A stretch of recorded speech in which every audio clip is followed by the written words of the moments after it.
Go-whopping, nagsinungaling ka sa taong bayan, nagsinungaling ka sa Senado, at higit sa lahat, nagsinungaling ka sa sarili mong kababayan sa Bamban. Alam namin hindi ka Pilipino. Nakita namin yan sa pekeng birth certificate mo. Alam namin na hindi ka lumaki sa farm at hindi ka nag-homeschool.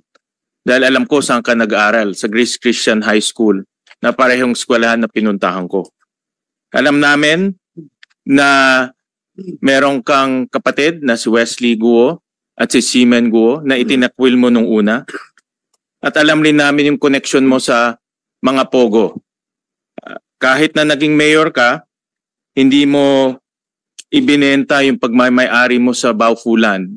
At alam namin konektado ka pa rin yan hanggat ikaw ay nasa posisyon. Alam rin namin na merong kang koneksyon sa dalawang pogo na nag-ooperate sa sarili mong bayan, yung Hongsheng at yung Zunyuan. At mamaya ipapakita rin namin yung koneksyon mo doon. Kahit na tumakas ka, ipinagpatuloy namin yung pagdinig dito sa committee.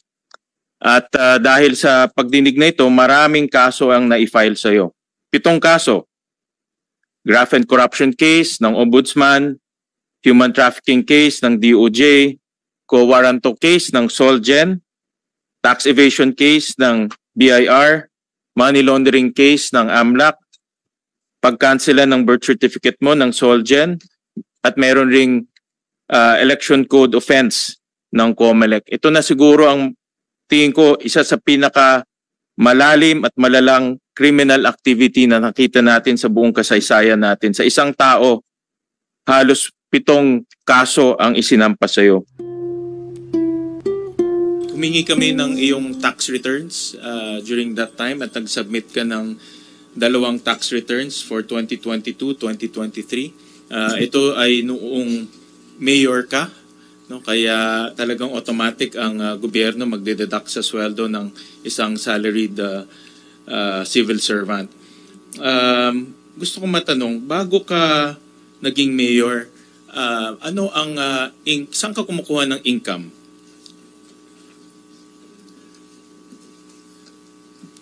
Anong source ng income mo? Sa business po. Sa business. Anong business yun? Piggery po. Piggery. Which particular company? Kasi marami kayong kumpanya eh. Diba? Tinignan ko may more than a dozen companies ang inyong kumpanya. So saan ka kumukuha ng income? Sa mismong piggery business po. Which is? Ano yung declare natin? Ano yung kumpanya na yun? QJJ Farm po. QJJ Farm. So dito ka kumukuha ng income. Opo. In the form of anong klaseng income? Anong klaseng income ang binibigay sa iyo ng QJJ Farm? Ako po yung nagmamanage po nung business po. So may sweldo ka doon? Opo, ako na po yung nagmamanage po talaga.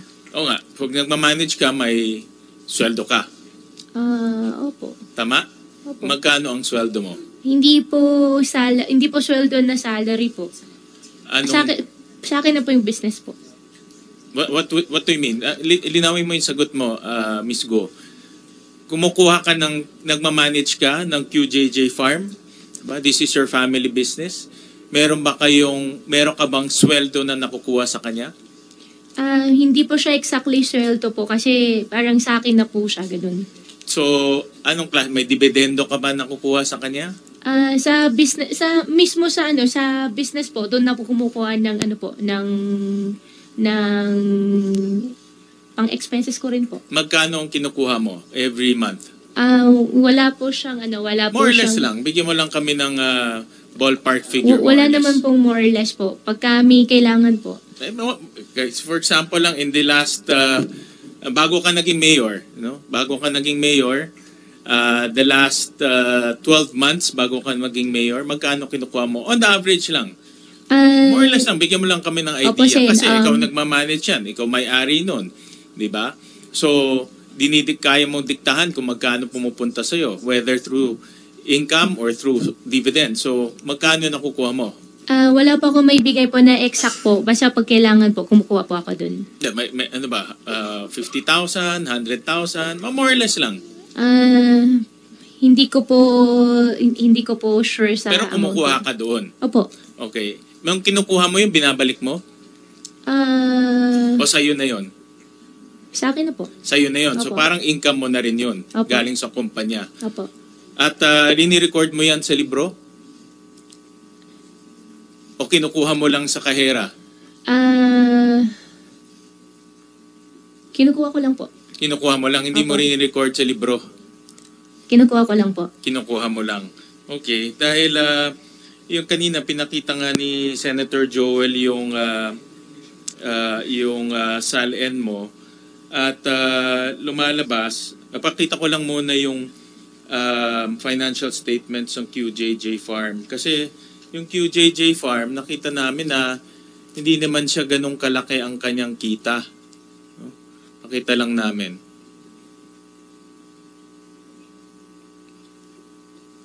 Yan.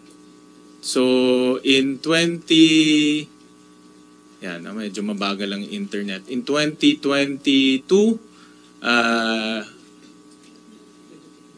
negative 954. In 2021, 81,000 yung kanyang net income. So, yan yung kanyang kita, no? Sa QJJ Farm na sinabi mo yan ang main income source mo. Pero ang iyong SALN, ang net worth mo is 177 million. So inaano namin pinag-aaralan namin saan galing yung income stream mo. No, dahil meron kang net worth of 177 million. Pero ang QJJ Farm ay at the very least maliit lang yung kanyang kita. Kita lang namin Hindi. Ito.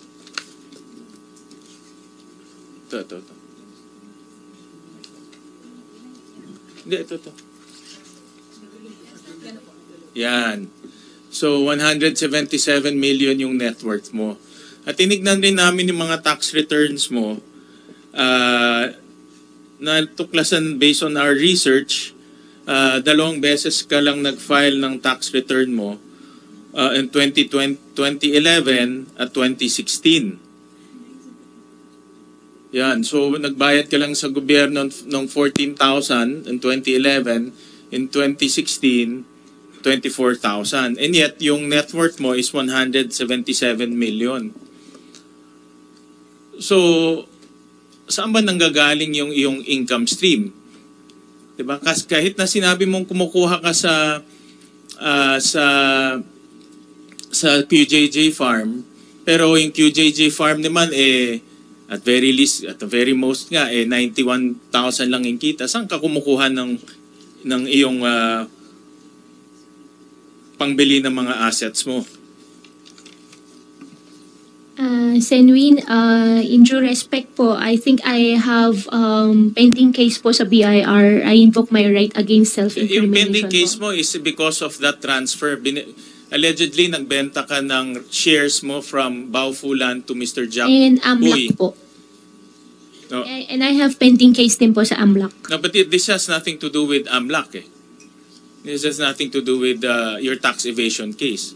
So, wala namang connection siya sa tax evasion case mo kasi yung tax evasion case mo is yung pagbenta mo ng shares mo kay Jack Uy. Opo, pero sa dami po na cases po naka-file po sa akin, nag-worry din po ako lahat na isasagot ko po dito may use against me po. Sorry po, Sen. Sen. Sherwin, before you continue, go ahead, para sa kaalaman lang lamang ng lahat, pumayag si Senate President na mag-session tayo by 3:20. So hard stop na po natin before then. So that sina Sen Bongo and Sen Robin ay makapag-tanong pa. Salamat po. Please proceed, Sen. Sige. Sherwin. Thank you, Madam Chairman. Tatalon ako sa isang question but related, no? At natanong ko na rin to last time kasi madalas, hindi ko pa rin ma-figure out kung paano natayo yung Pogo Hub sa Banban. Dahil kinos out namin yung Pogo Hub sa Banban, lumalabas na at the very least is about 6.1 billion pesos. Papakita namin. At based sa mga dokumento at doon sa hearing ring natin, Miss Guo, kayo nag-apply ng lono, kayo nag-apply ng mga building permit, and I understand from your testimony last time na ang Baofu is the landowner and the lessor. Tama po ba?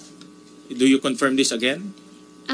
Before po ako nag-divest po, sa akin po yung lupa. After po ako nag-divest po, hindi ko na po alam sa kanila. Correct. Pero nasabi mo in your first hearing na ang Baofu land ay siya yung lessor dito sa mga POGO na mag-ooperate. Tama? At based rin doon sa mga dokumento, nakita namin from building permit to fire safety permit to occupancy permit, ikaw ang nag-apply, no? Lahat nito. Nag-apply po ako, Senwin, nang dahil sa akin pa po yung lupa that time. After po ako nag-divest po, hindi na po ako nakialam. Divest ka is nung naging mayor ka na correct? I think hindi po. Hindi pa po ako mayor po noon. Kailan ka nag-divest? Hindi ko po alam po yung exact date po doon sa documents po, pero... Pero sabihin na natin, from 2019 all the way, let's say, to 2022, ikaw pa rin ang nakapangalan doon as president. Diba? As president. Ikaw pa rin ang nakapangalan sa Baofu as president. Tama? Opo, Sen. After po ako nag-divest, hindi ko na po alam sa kanila. Correct. But from 2019 to 2022, ikaw ang president ng Baofu. Correct? Hindi po ako sure kung hanggang 2021 or 2022 po. In the records. But ikaw ang nag-apply ng lahat. Correct? Ng building permit, ng lono, ng fire safety permit, lahat ng permit for Baofu until nag-divest ka, correct? Isa po ako tumulong. Okay, but yung pangalan mo nandoon no? Isa po.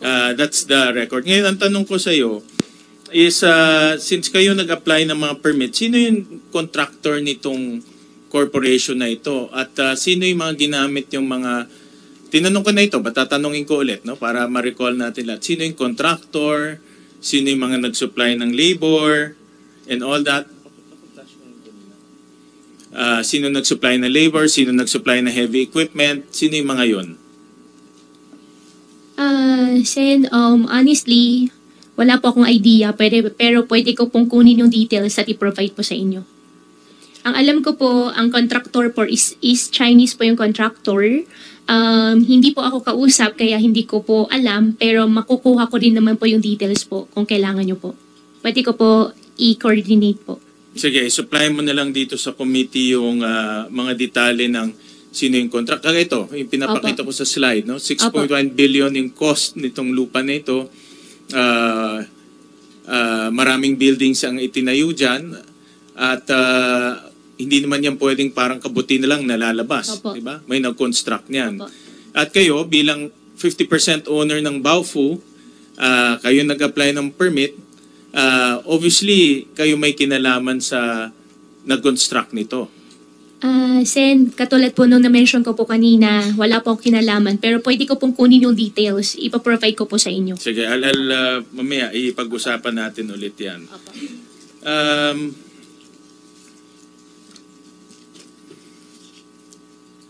Sino ang nag-finance nitong pakibalik nga yung ano? Sino nag-finance nitong Pogo sa Bamban? Sino nag-finance? Sino nagpasok nitong billion peso para matayo yung Bamban na Pogo Hub? Sen, after ko po nag-divest, hindi ko na po alam. Pero before po ako nag-divest po, yung isang Chinese po ang nag-approach po sa akin. So, sino yung Chinese na yon? Isa rin po siya incorporator po ng Baofu po. Anong pangalan niya? Yung Huang po. Give us yung complete name. Ipaprovide ko po. Huang ano? Ipaprovide ko po. Yan ba sa incorporation papers? Si Wang Zhiyang? Isa po siya doon sa incorporation papers po. Si Wang Zhiyang? I think so, opo.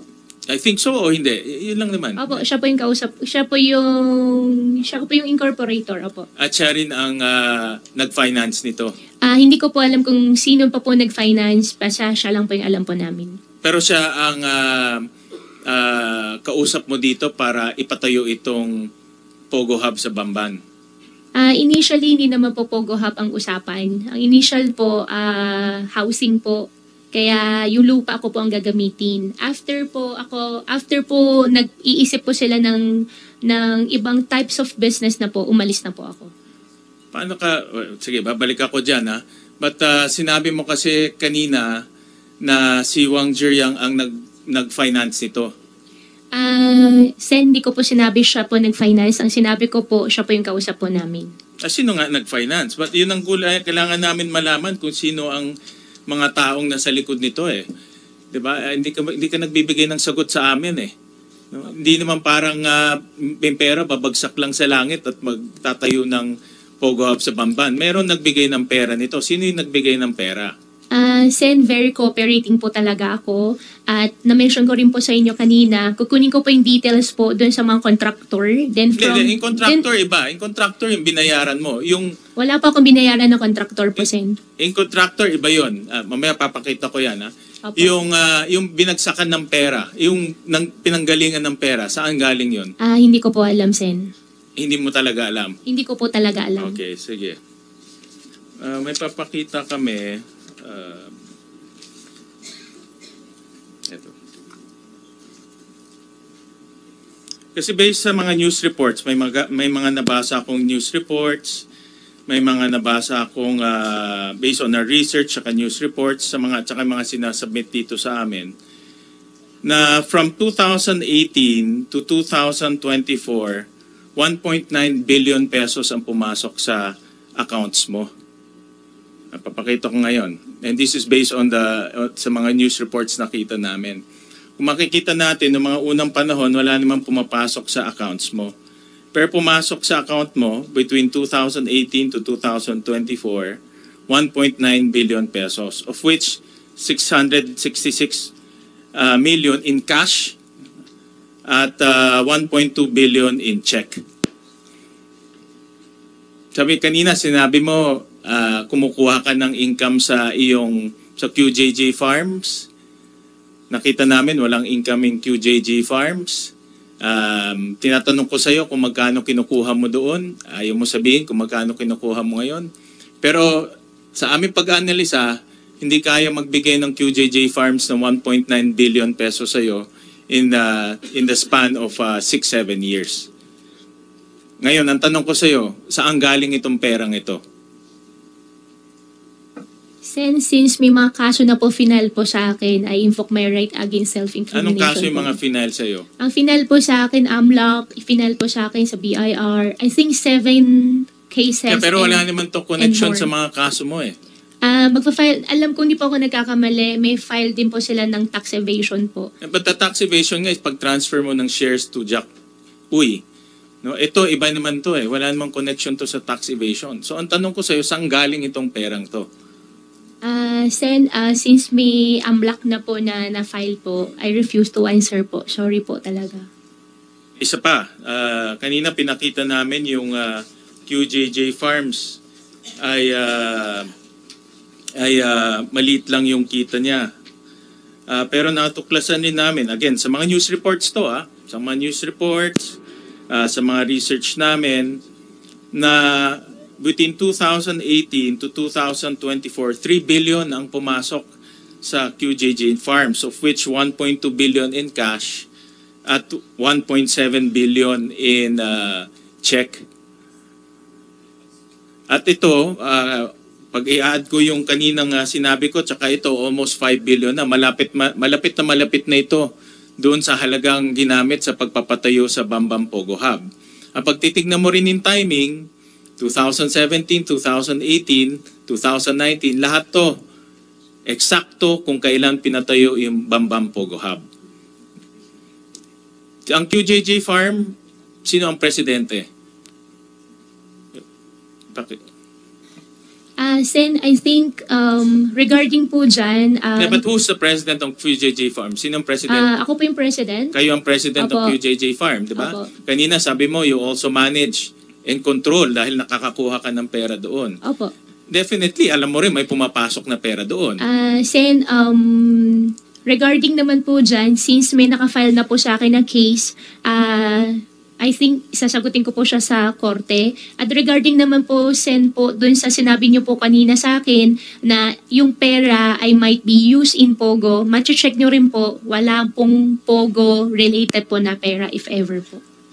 At saka even po sa mga contractor po, wala pong any transactions po.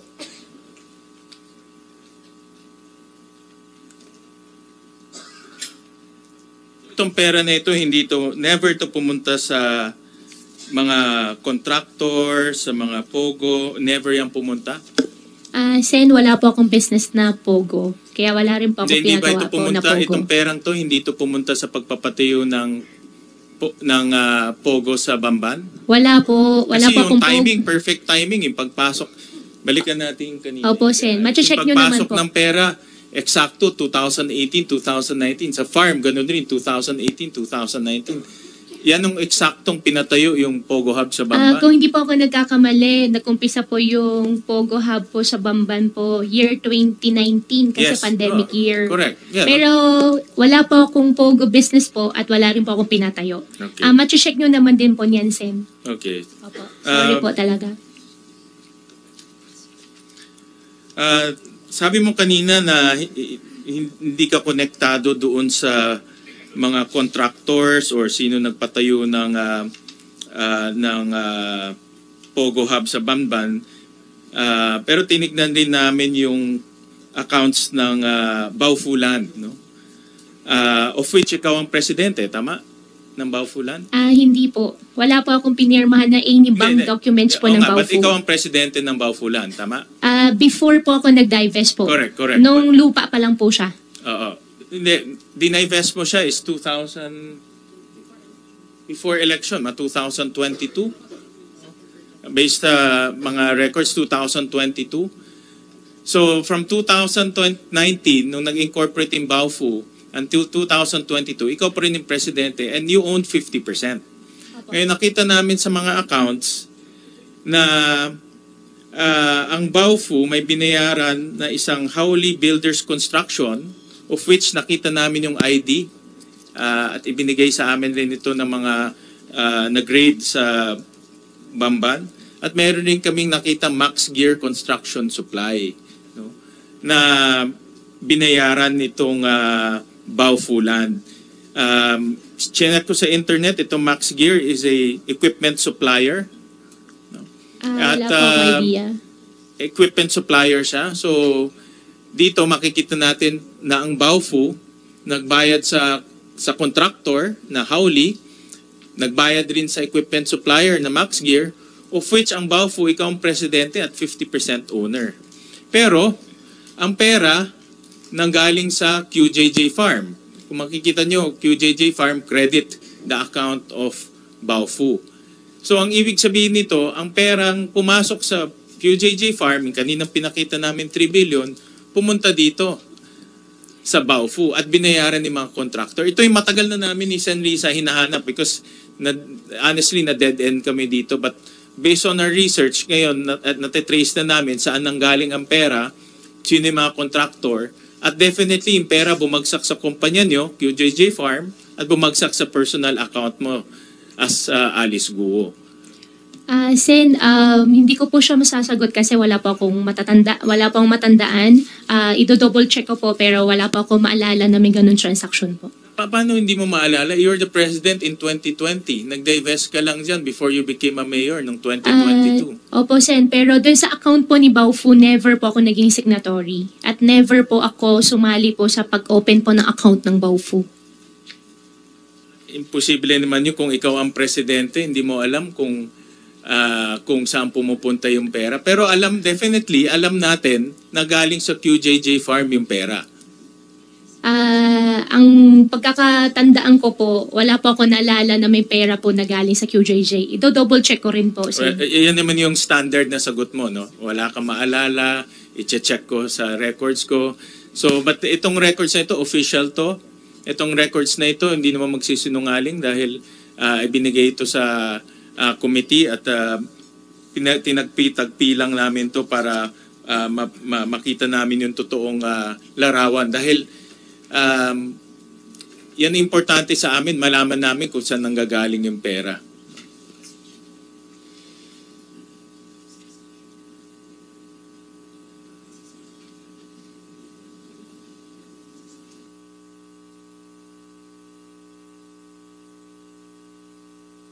Madam Chair, I know that we are rushing against time, pero merong a few items na lang, no, with the permission of the good chairperson. And kanina madalas ko marinig sa iyo na sabi mo wala kang connection sa Pogo at wala kang connection sa mga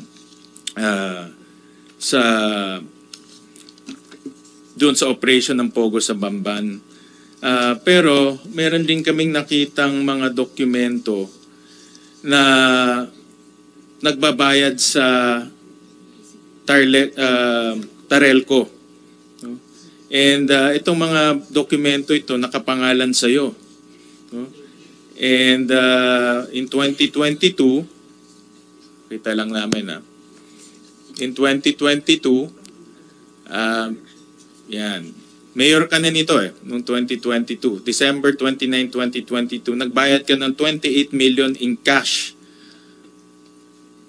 to Tarelco. At ito ay nakapangalan sa iyo, yung kontador.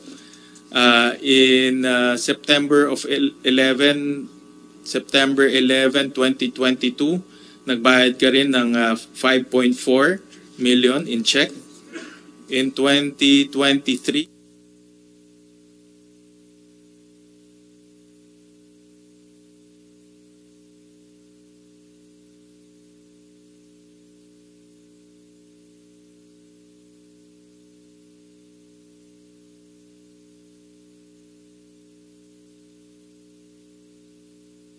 bago lang to. January 4, nagbayad ng 3.4 million in check, in cash. And in January of 2024, 5.3 million in check. Paki-flash lang in 2024. Is that the 2024? Okay. So mayor ka nito. Nung nagbayad ka nung nagbabayad ka ng Tarelco.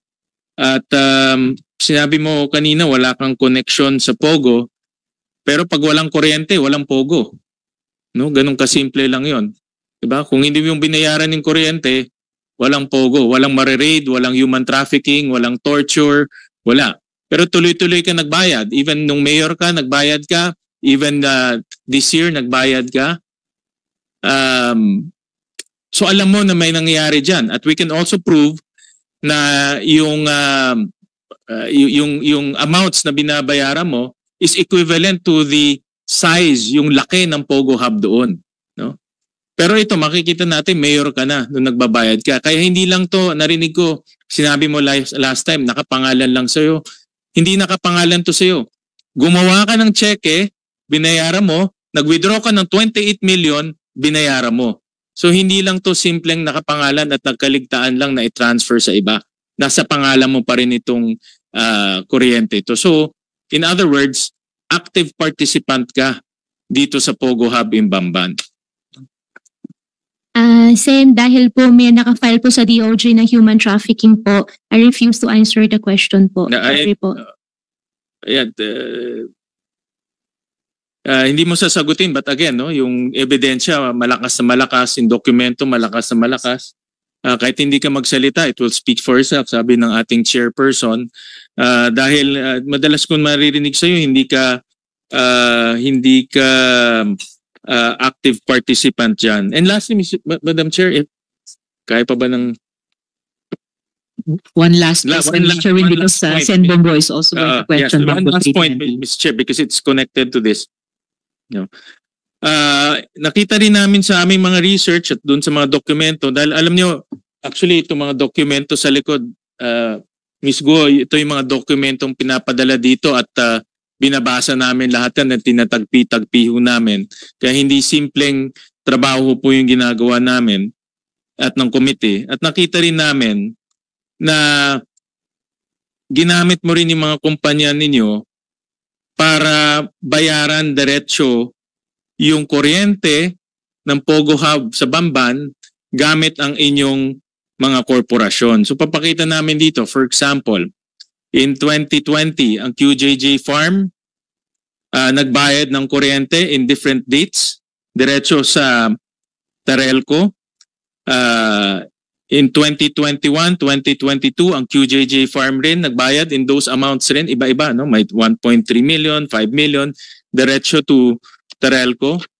In 2023, no, yung QC Genetics nagbayad rin ng different amounts, no? 6 million, 2.6 million, diretso to Terelco. Sino ang presidente ng QC Genetics? Ms. Alice. Ako po. Kayo ang presidente ng QC Genetics. So in other words, nag-transfer ka ng pera kasi pumasok sa iyo yung 1.9 billion eh. Tinransfer mo sa QC Genetics at binayaran niya yung kuryente ng Pogo Hub sa Bamban. Wala pong pumasok na 1.9 billion, Your Honor. At for that question po, I invoke my right po. Gawa po ng meron na pong pending po ng human trafficking po na related din po dyan sa issue. Kaya hindi ko na po sasagutin po At dito. gusto ko rin i-point out, 2023, mayor ka na nito. No? Presidente ka ng QC Genetics, mayor ka na ng Banban, pero ginagamit mo yung kumpanya mo to bayaran yung Pogo Hub sa Bamban. At in QC Genetics, tinignan rin namin sa salin mo, hindi naka-declare yung equity participation mo in QC Genetics. So ang punto ko dito, ang punto na gusto kong i-emphasize, Madam Chair, na may active participation ka. Nagbabayad ka ng kuryente. Yung kuryente, yan ang isa sa pinakamahalagang aspeto ng Pogo Hub. Dahil kung walang kuryente, hindi tatakbo lahat yan. Kaya yung statement mo na madalas mo marinig na wala kang participation, base sa dokumento, active participant